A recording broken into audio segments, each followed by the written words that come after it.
y'all, hope you're doing good today. So I'm trying out a new microphone tonight. It's not actually new. I've had it for a while, but the one I normally use broke actually, and so it's the second one I bought like that. But apparently they're very delicate. So I'm trying this one, and so it's new. I've had it a while, but it's really new to me because I haven't used it much, really at all that I can remember. So hopefully it'll work enough for the presentation. But I want to talk tonight about pressure, and I just kind of want it to be casual. Just I guess I feel like when I come to you all with a later in the day presentation, it just sort of feels like the vibe needs to be more relaxed.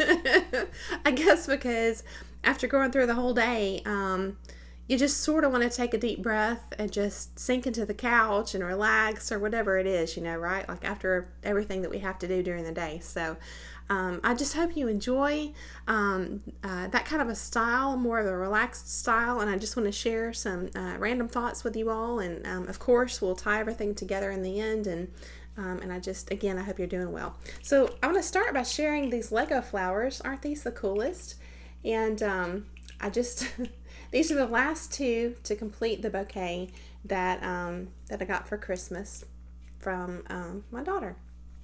And so, anyway, these are just super fun. Literally, you can see every tiny piece that you have to put together, and it's almost hard, to literally grasp all these little pieces, in your fingers and hold them just so as you're putting it together. But it's a really cool challenge, and this kind of thing right here is it's different for me. I've never done this before, and Legos, and it's fun because it takes your mind off of the stresses of the world, right? And so I hope that you have been able to find something like that. If not Legos, just something that you enjoy too. And I just encourage you, if you haven't found something yet, to just keep looking and keep trying. And ideally, you can find several different things that just bring you a little spark of joy, every day. So, but yeah, pressure. I was thinking about pressure, and a lot of different things came to mind, including the song with David Bowie, which is a really cool song, Under Pressure, right? But yes, the first thing that came to mind was the first time I had ever been on an airplane, y'all. I actually flew cross country, and I had one very short layover, just one stay over, and so that was no big deal. But then from there all the way across the country, it was a really cool experience, except for one thing.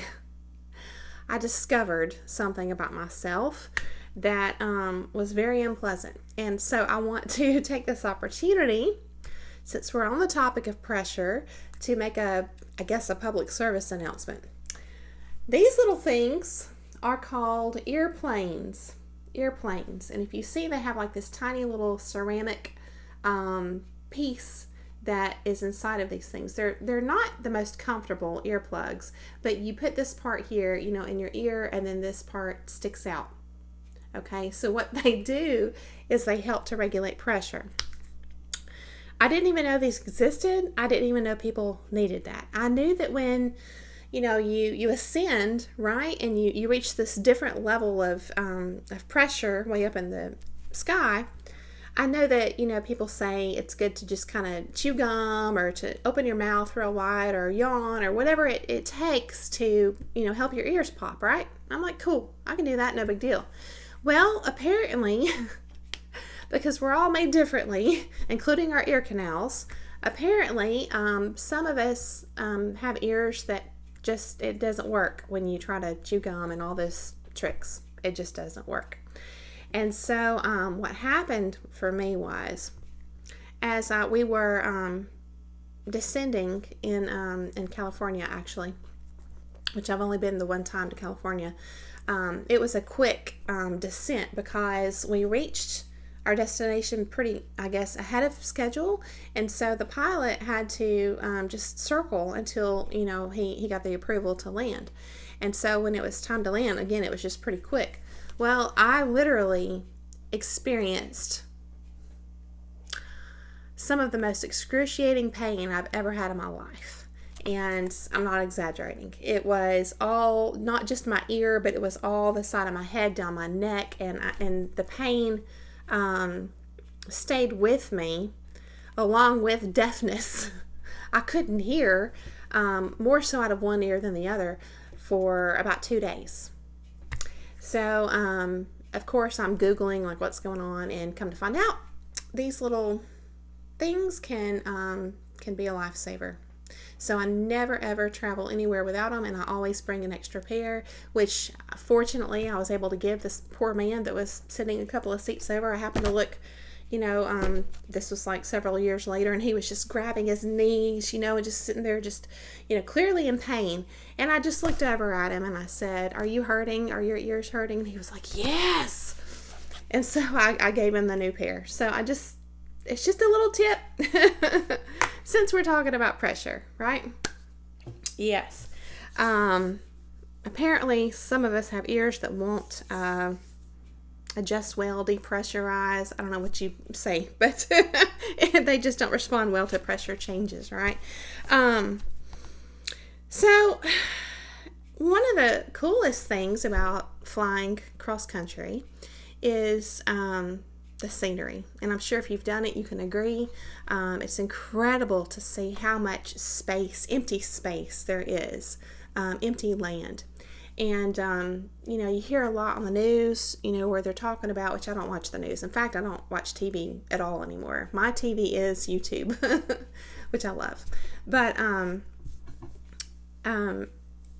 I feel like one of the main topics that just comes up, like, they seem to recycle a lot of the same topics to make them a big deal, ever so often. It's just population and the population numbers. And I can understand that, we may have the land space, but maybe the issue is, limited resources or things like that. So as I was going through this thought process in my mind, what stood out to me with regards to exploitation and trying to understand how we can better protect ourselves from wolves in sheep's clothing, which is what my channel is all about. The topics of pressure and resources came to mind. And so I just want to use that as an inspiration and move from there. And we're going to do a little bit of word study too for inspiration. So again, I just hope you enjoy the message. So from the online etymology dictionary, when I looked up the word resource, it says from the 1610s, that resource meant any means of supplying a want or deficiency, a source or a spring. So essentially, it's like somewhere or something that you can depend on, right, to get what you need, like on the regular, right, a resource. Okay, so here's the thing. So the trick with a wolf in sheep's clothing is that we don't realize that we are the resource to them. We are a resource to them. And so because of that, we are objectified in their mind. We're not, if you notice, treated the same as they treat other people. We are not considered in the same manner as they consider other people, because we are objectified, right? And finding these terms really does help for comprehension, to understand what you went through.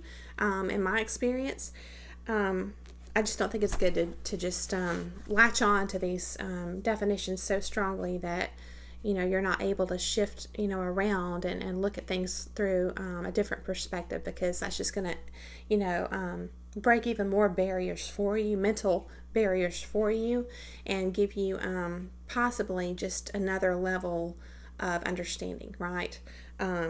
Just moving through those layers in that way. It's like mental flexibility, right? I think is the term neuroplasticity? I don't know, something like that, right? But yeah, we're objectified because we are a resource, okay? Now, so in contrast, someone who's not looking to exploit another person, right? So like you, me, our resources have always been things like our own hard work and our skill set, right? That we acquire, that we then use at a job for a paycheck, just stores are resources for us, right? Our spiritual beliefs can be a resource for us in that manner. Our hobbies can be a resource for fulfillment.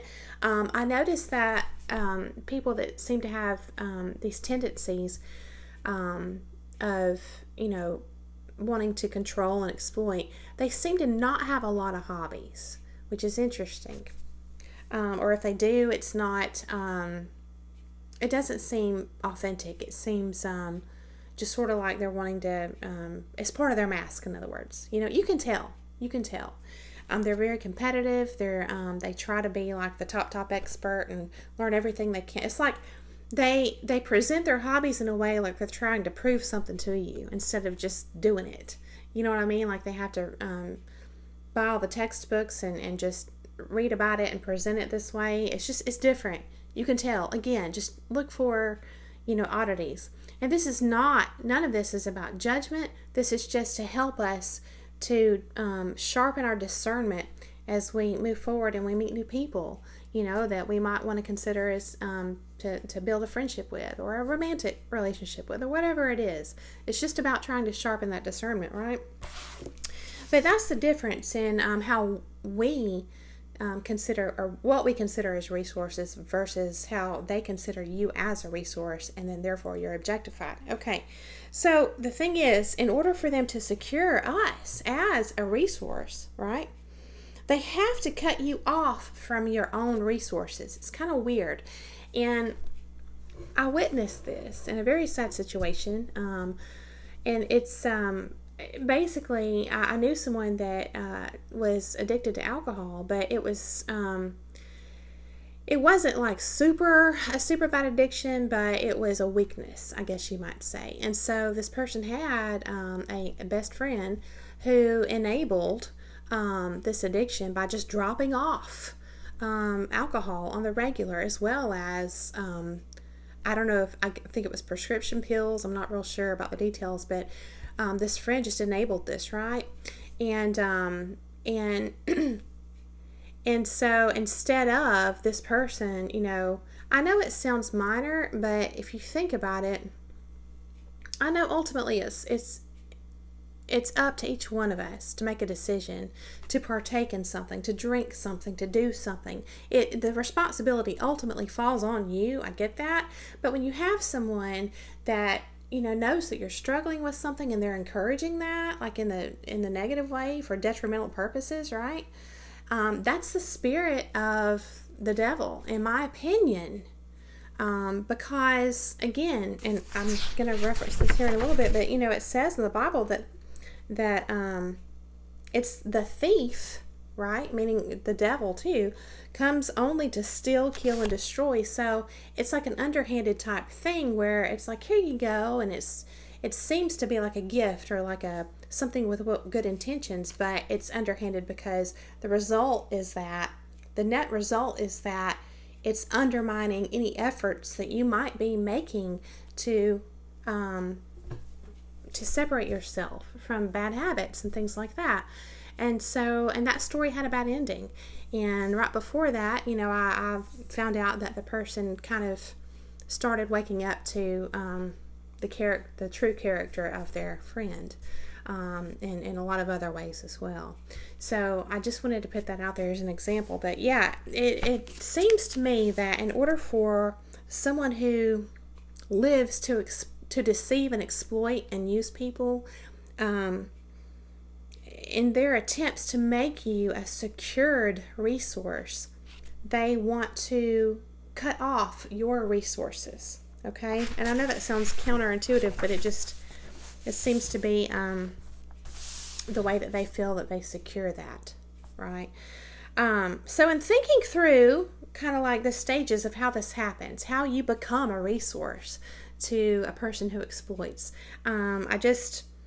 it just seems to generally go like this, and I just came up with like 5 stages, so we're going to take a look at those. So the first one is the love bomb, but this is the term that's used, but it doesn't have to necessarily be what comes to your mind when you think of love bomb. It doesn't have to just be overt overtly showering you with flattery and gifts and things like that.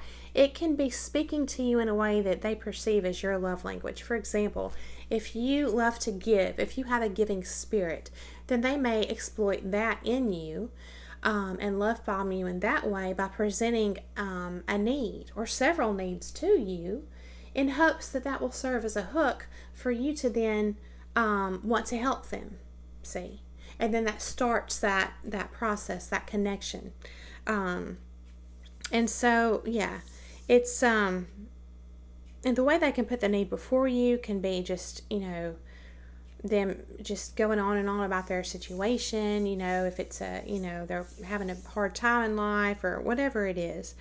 And it also kind of sets the dynamic in motion by doing this, that you're important to them, that they need you.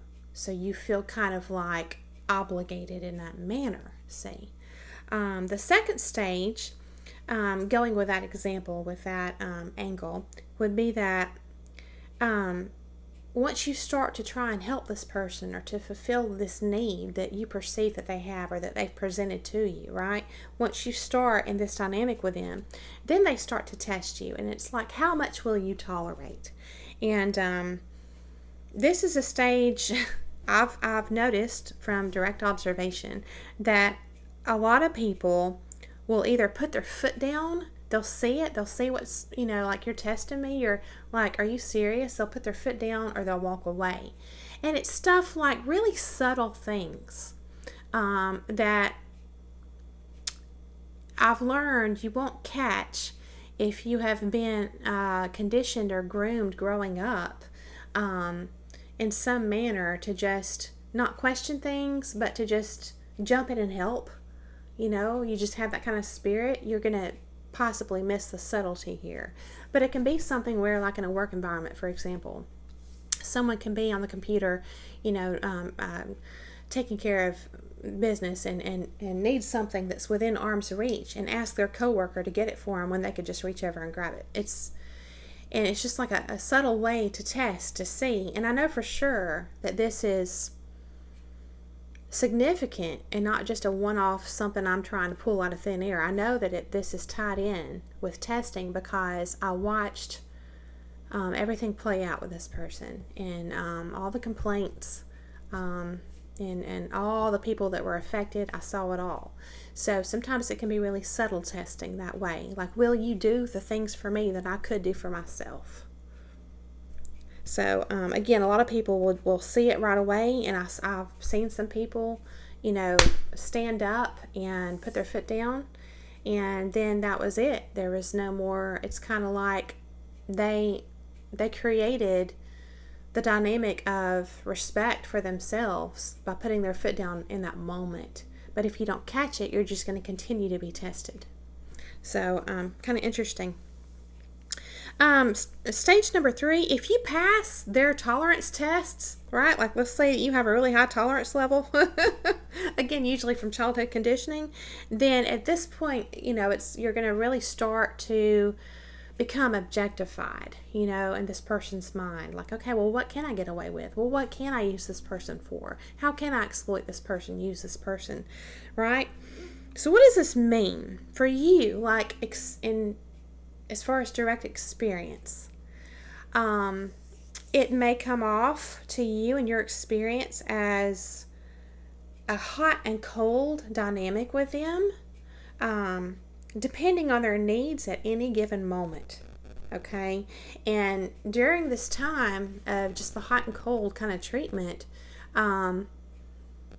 it's almost like when they're cold to you or they're giving you the silent treatment or whatever it is, it can be so jarring and unexpected to you that it actually serves as a distraction. That you're more focused on, what did I do wrong? You know what I mean?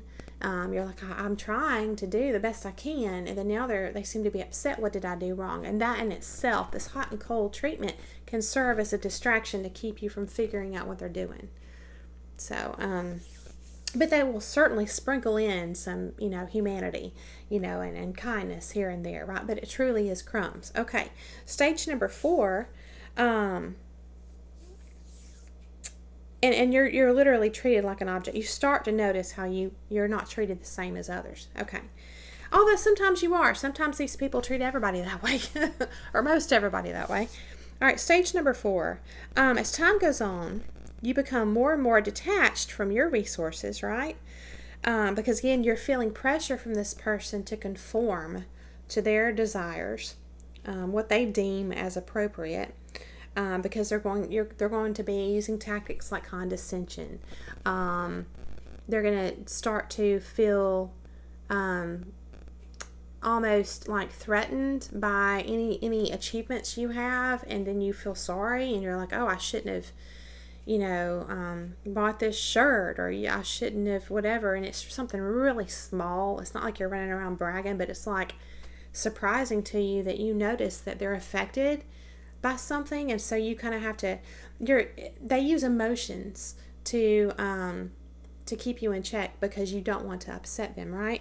So, but the power dynamic shifts, and it's almost like while they're being negative in all these different ways towards all your interests, your shared thoughts, your pursuits, your everything about you, it's an odd dynamic that you start to see in this stage.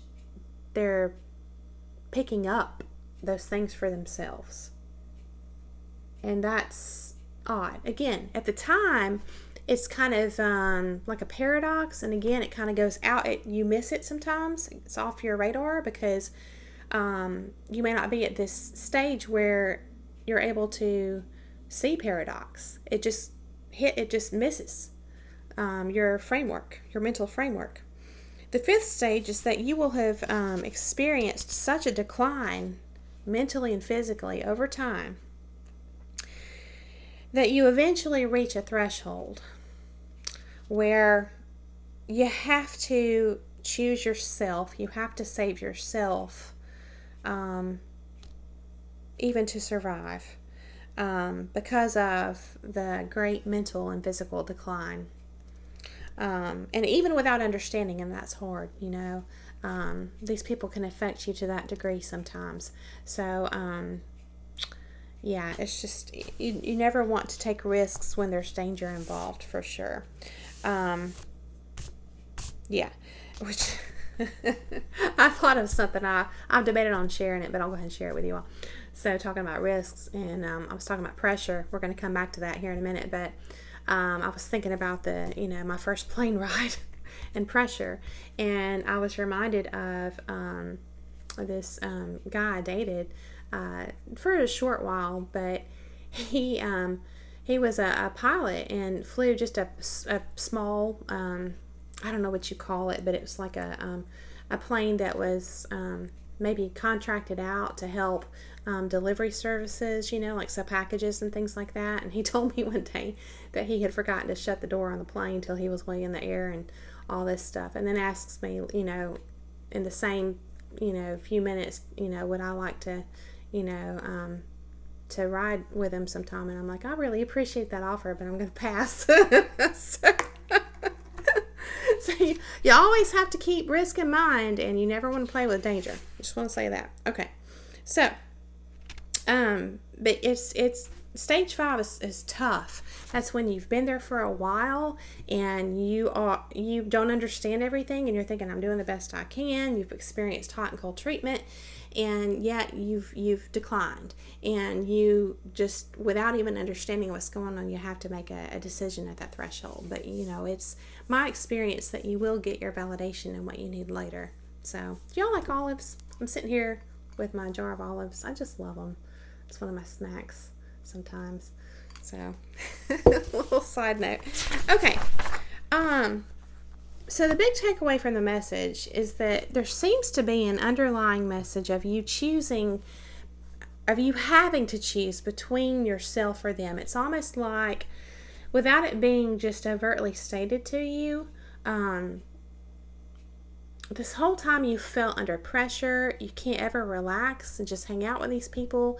There always seems to be like something going on. And ultimately, it's like a lot of people describe it as like walking on eggshells, but it's like you kind of get this message over time that they perceive you doing anything for yourself as a personal attack on them.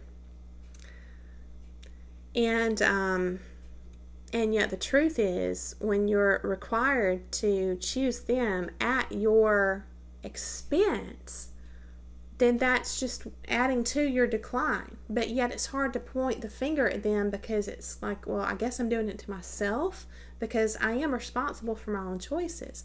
But that's where the whole psychological abuse factor comes in. That's why it's like a hidden hand. And it's hard to point the finger, because it's like it's a ghost-like apparition that's at work here, right? Which is why I think a lot of people that come out of these bad situations are kind of have a more amplified interest in the spiritual realm, because it kind of puts you there in your mind as you're trying to figure all this stuff out. Okay, so it's like you're slowly conditioned to abandon yourself, your own needs, your feelings, your opinions, your perspectives, and everything over time. And I watched this really great video from Sam Vaknin this morning. I've watched 75% of it. I haven't finished it. I jump around. I have a lot of great channels that I watch. But he was kind of talking about this, losing yourself, and it's one of his latest videos, but it's I've described it in my previous videos as being frozen, which is a trauma response. But you just you're so disconnected from your own inner guiding light that it feels that way. So one aha moment I've had is that I think that sometimes, depending on our upbringing and different things that have shaped us in our life, sometimes we unknowingly correlate or equate tolerance with love. And it's like we're confusing cooperation with tolerance, and they're two different things, and I want to point that out. So I looked up the definitions on the online etymology dictionary, which I love, y'all know. Okay. So tolerance means to bear, to endure, to sustain, to support, and to suffer. That's what we did, right? But cooperation means the act of working together. It's a joint effort, right? And more than that, to one end. The act of working together to one end. So you have to have those shared goals in mind. It's like it's not going to work when you're both pulling this way. You know what I mean? So, but there's a difference. And I know we know that, but again, without defining these things and therefore being able to identify them, it's like it starts with the terms and the definitions, so that we have the tools to identify it in our life.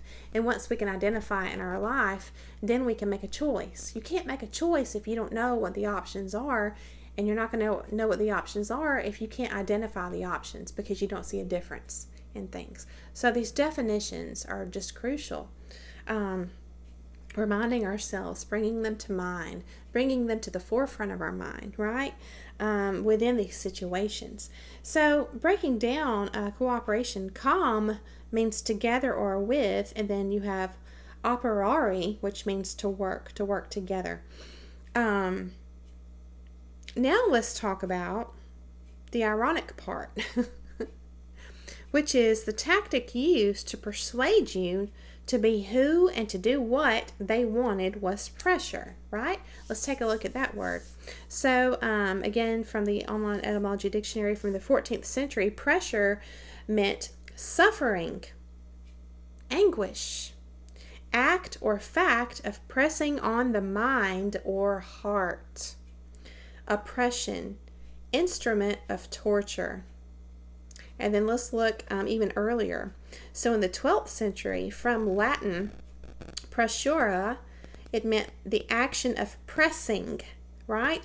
Which is from pressus. I was thinking of precious, but it's pressus, from pressus, which is the past participle of premier, I guess.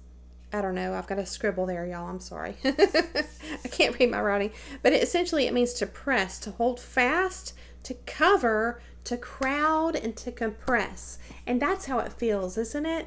When you feel pressure, it's like energetically, it feels all those ways. Like we're compressed, like we're covered, like we're crowded. It's just no room to move, right?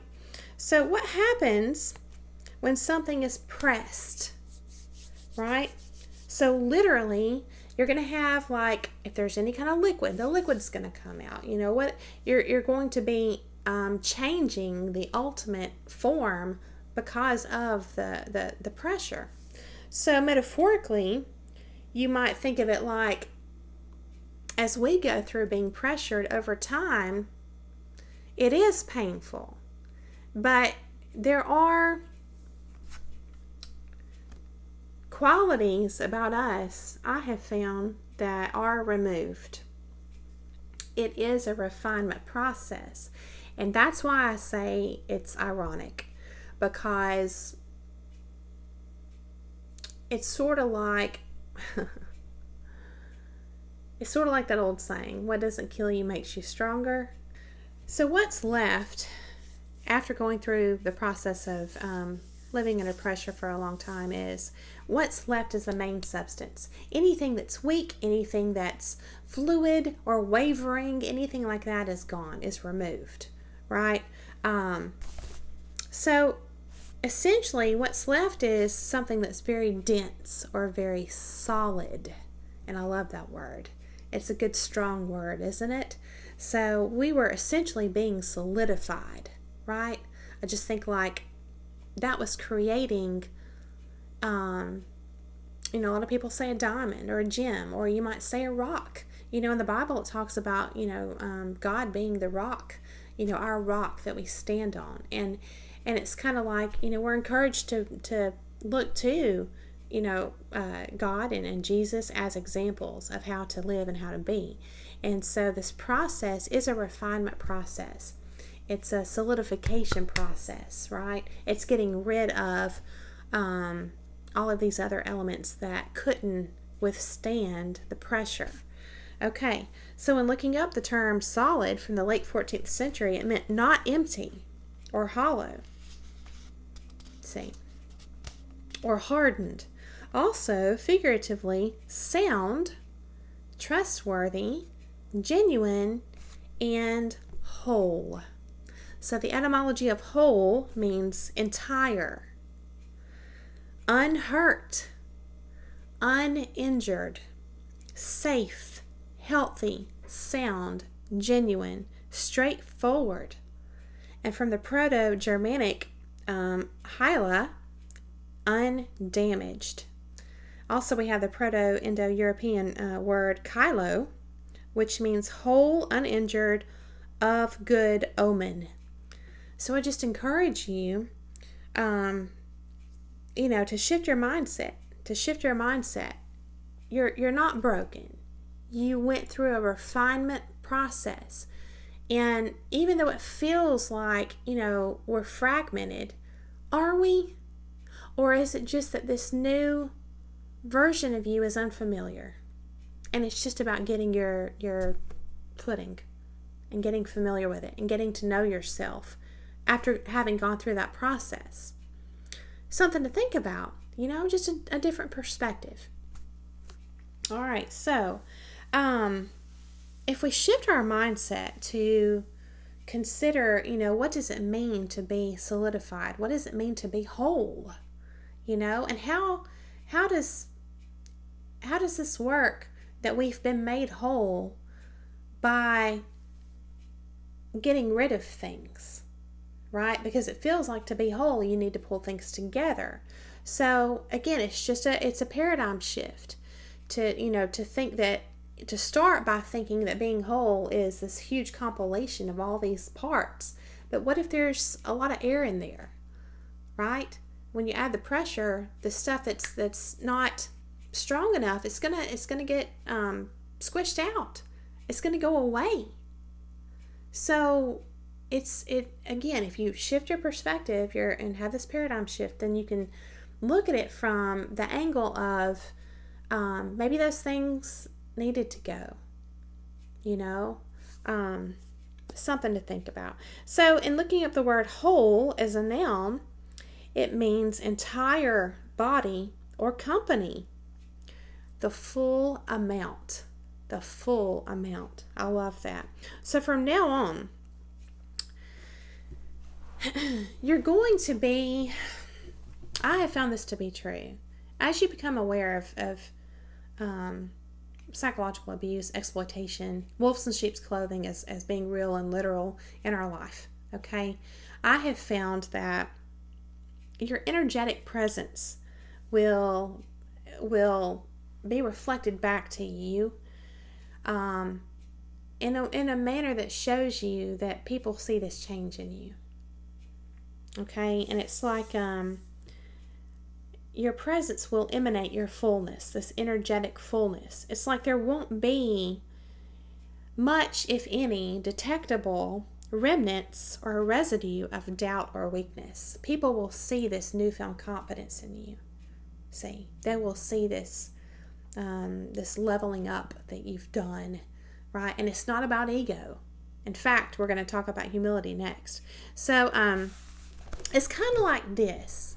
It's kind of like this. It's like energetically now, it's like if you've always been a transparent person, you've always just been open and honest and laid everything out on the table, even your pearls, which because you didn't know any better, and you just put it out there. You know that the people, wolves in sheep's clothing, will see that as, okay, this person's clearly unaware, right? And then they can take advantage of that and exploit your being unaware. Okay. But after you go through this process and you're made whole and you're solidified in this manner, okay, you're stronger because there's no fluff there. Then I feel like those who are scanning you will see that you have layers, but because they're so dense, they'll be a mystery to them. They won't be able to, to see all in there. There's no airiness. There's no fluff. It's not, even though you are still transparent, you're not going to be as transparent to these people looking for, all the pieces and parts of you that they can exploit. Does that make sense? So it feels backwards initially. It did to me when I was making my notes that humility is strength, but I truly believe it is. So I just ask you to consider this. So humility might be viewed in today's modern culture as weak, but the truth is, if you think about it, confidence is celebrated, right? And it's celebrated to the degree that ego is really just seems to be like there's no limits anymore. It's like not only tolerated, it's celebrated, right? Just to the max. What if humility means not giving into or acquiescing to the pressure to conform? What if that's humility, right? Because if you think about it, ego is what needs to be validated. Humility doesn't need to be validated, okay? Humility says what you see is what you get. It's transparent. And it's the same, again, as before you had this awareness, right? You were always authentic. But the difference now is, now your transparency shows the world, my notes, shows the would-be exploiters that you see them, okay? Your transparency is sending that message to them. They can see that solid quality in you, right? And that protects you. So essentially knowing what your pearls are, balancing that with not being afraid to be transparent now can save your life. And yes, there will always be things that we miss. It's like we can't just, we don't have a crystal ball. We don't know it all. But I believe, as a spiritual person, anything we miss, God does use all things for the good of those who love Him. So I just encourage you to take comfort in that. So just take a deep breath, take heart, and embrace the fullness of who you've become. Just sit with that, see how it feels. And I just want to leave you with this Bible verse, and that's John chapter 10, verse 10. The thief comes only to steal and kill and destroy. I have come that they may have life and have it to the full. So I hope you enjoyed the message. I hope that you're doing well, and I just thank you so much for coming along to hear it. And I will see you again very soon.